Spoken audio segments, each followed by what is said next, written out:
Today we're going to continue our discussion on exponential functions. We're specifically going to look at compound interest. This should seem familiar to you. This is similar to the exponential growth and decay models or the equations we used last week. This is A of t equals p e to the rt. T is time to be measured in years. P is the initial amount or your principal value, the amount initially invested. R is your continuous growth rate. We measure in percent per year, and it's always written as a decimal. And A is your current amount or your amount after t years.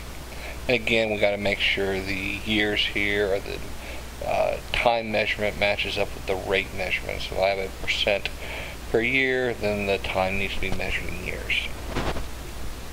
We're going to do a lot of the same things we did in our previous section. We're just going to be talking about money instead of populations. This question asks how many years are required for an investment to double in value given its appreciating rate of 6% compounded continuously. Again, the continuously is the kicker. It tells us that we want to use this formula, A of t equals p e to the rt. Now, we do know R is 6%, so when we plug in, we're going to plug in 0.06 for R. We want to find out how many years, so we're solving for t. The challenge is we don't have the p. However, this is the class example we had last time where we're talking about the amount to double. So if I start off with p, the amount I want to get to is twice that amount, or 2p. Now when I go to simplify this, I can divide both sides by p. The p's are going to cancel. I get 2 e to the 0.06t. Once again, this is an exponential equation because my variable is in my exponent. I'm going to hit both sides with the natural log. When I do that, the right-hand side, notice I have natural log followed by an e, and when I have natural log followed by an e, these are inverse functions that basically cancel one another out, so the right-hand side just becomes 0.06t. I'm going to divide both sides by 0.06, I get t is ln of 2 divided by 0.06, which is 11.6. So it's going to take 11.6 years for that amount, the initial amount, to double if I have a 6% rate compounded continuously.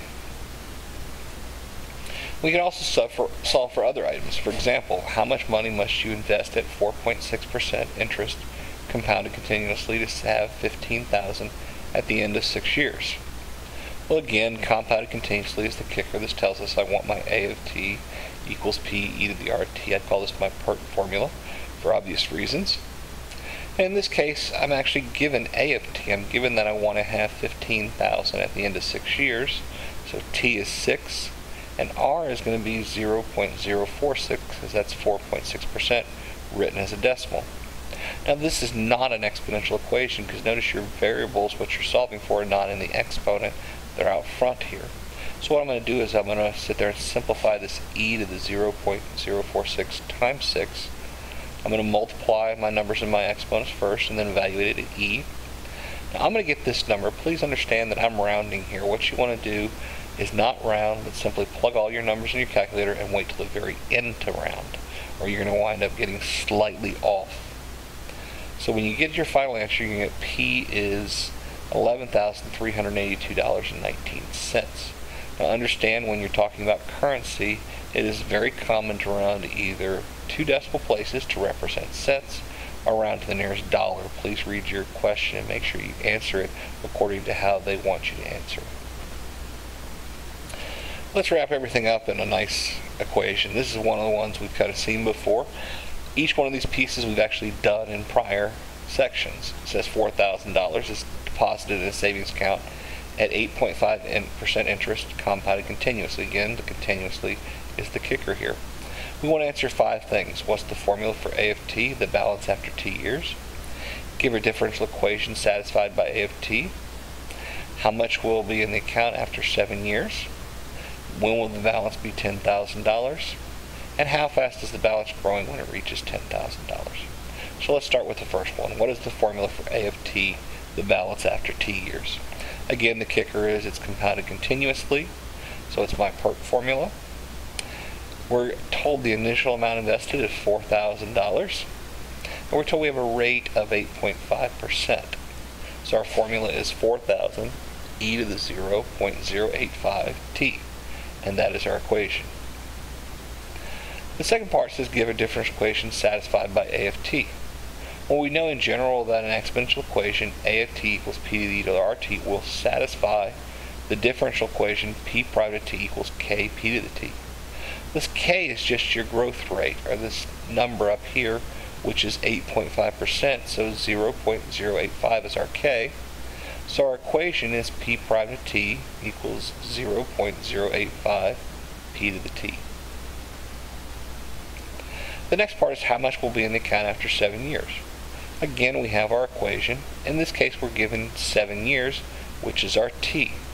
So a of 7 is 4,000 e to the 0.085 times 7. So $7,252.12 will be in the account after 7 years. Next, $4,000 is deposited in a savings account at 8.5% interest compounded continuously. When will the balance be $10,000? Well, again, we know it's continuous, so it's our equation we've been using. In this case, we're given the amount, $10,000. Again, we have an exponential equation because our variable's in our exponent. We're going to isolate the e. Whenever you have an exponential or a logarithmic equation, you always isolate either the e or the ln. So we're going to isolate the e by dividing both sides by 4,000. Now, this is a very simple way to get this taken care of. We're going to hit both sides with ln. And again, notice the ln and the e over here are going to cancel. So I get ln of 2.5 equals 0.085 t. Divide both sides by 0.085 and you get t is 10.8. So it's going to reach a balance of $10,000 in 10.8 years. And finally, $4,000 is deposited in a savings account at 8.5% interest compounded continuously. How fast is the balance growing when it reaches $10,000? When we're talking about how fast, we're talking about a rate. If you remember, our rates are always our derivatives. So our a of t is 4,000 e to the 0.085 t. When I take the derivative, this is a chain rule. I'm going to bring the 4,000 down. This is e to the 0.085, and then I got to take the derivative of the numerator, or not the numerator, but the exponent, and that gives me 0.085. And when I multiply 4,000 times my 0.085, I get 340. Now this is the tricky part. I don't think it's that tricky. It's very doable. Remember, your function is a function of time. I want to know how fast is the balance growing when it reaches $10,000. Well, 10,000 is a measurement of money. So I can't plug 10,000 in for t. But if you remember in your previous slide, we said it reached $10,000 in 10.8 years. So I want to plug in 10.8 for my t, and it's going to be growing at a rate of $851.45 per year when it reaches the $10,000 mark. I hope this helps. I will see you in class this week. Bring your questions and send them ahead of time so I can get things prepped.